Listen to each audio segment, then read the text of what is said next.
চাচ্ছি একটা বয়স্ক লোক। বয়স্ক লোক? জি। সবাই হলো এই বয়সের খোঁজে, আপনি বয়স্ক লোক? আমি বয়স্ক লোক খুঁজতেছি কারণ সে আমার মূল্যায়নটা দিবে, এই কারণে। ইয়ং লোকের কাছে তো একবার বিয়ে হয়েছিল, মূল্যায়ন পাই নাই। মূল্যায়ন পান নাই? না। কেমন মূল্যায়ন চাচ্ছেন? কেমন মূল্যায়ন চাইছি তার ব্যবহারে বুঝবো। কিভাবে বুঝবেন? তার সাথে কথা না বলে কিভাবে কথা বুঝবো? বললে বুঝবেন সে কেমন। আলহামদুলিল্লাহ। আপনি কেমন আছেন ভাইয়া? আছি, ভালো আছি। নাম কি আপনার? মোসাম্মদ মিম আক্তার। মিম আক্তার। মিম আক্তার আপু, বাসায় কে কে আছে আপনার? বাসায় মা আছে, ছোট একটা বাচ্চা আছে। মা আছে, ছোট ভাই আছে। বাচ্চা? বাচ্চা আপনার? কয় বছর বাচ্চা? বাচ্চা এই ৬-৭ বছর হবে। স্বামী কই? স্বামী থাকলে কি আর প্রতিবেদনের সামনে আসি ভাই? স্বামী নাই আপনার? জি না। স্বামী কই গেছে? স্বামী ভাই গরিব মানুষের মেয়ে দেখে ছেড়ে চলে গেছে যৌতুকের কারণে। গরিব দেখে চলে গেছে? হ্যাঁ। আহা, তো যখন বিয়ে করলেন তখন দেখে নাই? তখন তো বলছিল আমার বাবা যে যৌতুক দিবে, তারপর মারা যাওয়ার পর দিতে পারে নাই। মা বয়স্ক, ভাই বোনই অন্যখানে থাকে, কে কিভাবে কি করবে। কি যৌতুকে চলা আছে এখনো? না থাকলেও তারা আছে, তার লাগবে যৌতুক। সেই কারণে ডিভোর্স দিয়ে চলে গেছে। এই যে প্রতিবেদনে আসছেন, কি চাচ্ছেন? চাচ্ছি একটা বয়স্ক লোক। বয়স্ক লোক? জি। সবাই হলো এই বয়সের খোঁজে, আপনি বয়স্ক লোক? আমি বয়স্ক লোক খুঁজতেছি কারণ সে আমার মূল্যায়নটা দিবে, এই কারণে। ইয়ং লোকের কাছে তো একবার বিয়ে হয়েছিল, মূল্যায়ন পাই নাই। মূল্যায়ন পান নাই? না। কেমন মূল্যায়ন চাচ্ছেন? কেমন মূল্যায়ন চাইছি তার ব্যবহারে বুঝবো। কিভাবে বুঝবেন?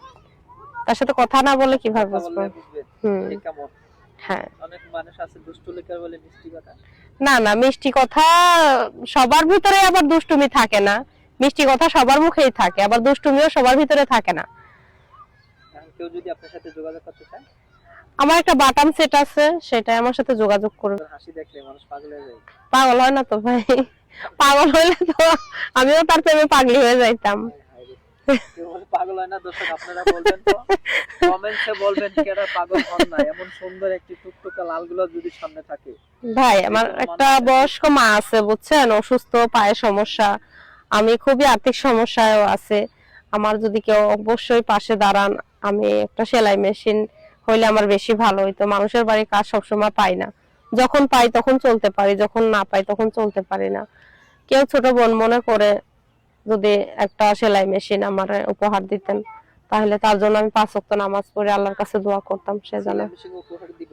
হ্যাঁ। কে দিতে চান সেলাই মেশিন কমেন্টসে জানাবেন। আর আপুর ফোন নাম্বারটা তো ভিডিওতে দেওয়া আছে। জি, অবশ্যই আছে। আপুর প্রেমে কে পড়তে চান? আমি প্রেম নিয়ে বসে আছি, প্রেমের বাজার দিয়ে দিব। প্রেমের বাজার দিয়ে দিব, বুঝছেন? প্রেম নিয়ে বসে আছে আপু। কেউ যদি কথা বলতে চান, প্রেম করতে চান আপুর সাথে? প্রেম করব না, বিয়ে করব সরাসরি। লাভ ম্যারেজ আর ভালো লাগে না। লাভ ম্যারেজ করে ভালো লাগে না, লাভ ম্যারেজ তো একবার হইছিলই। এখন যে নতুন মানুষ পাইলে বিয়ে করবেন, বিয়ে করে হানিমুনে কই যাবেন? হানিমুনে যাব, দেখি কোথায় যাইতে পারি। না, একটা বোনের মেয়ের একটা চাহিদা থাকে না, একটা ছোট্ট একটা গ্রামে যাব। একটা গ্রামে? কোন গ্রামে? নাকি বাসা? সেই গ্রামের নাম প্রেমনগর। প্রেমনগর? হ্যাঁ। এটা কোন জায়গা? এটা খুঁজে নিব দুইজনেই, প্রেম করে করে। খুঁজে নিবেন, এখন বলবেন না। বললে তো যাইলেই ফেলাইলেন আপনারা। এই প্রেমনগর নিয়ে যাবে আপু হানিমুনে। কেউ যদি যাইতে চান অবশ্যই তার সাথে কথা বলবেন, কমেন্টস করবেন আর ভিডিও শেয়ার করবেন। অবশ্যই পাশে থাকবেন। অবশ্যই। বিদায় নিচ্ছি। এই প্রেমনগর নিয়ে যাওয়ার জন্য আপু প্রস্তুত আছে। কে যাইতে চান?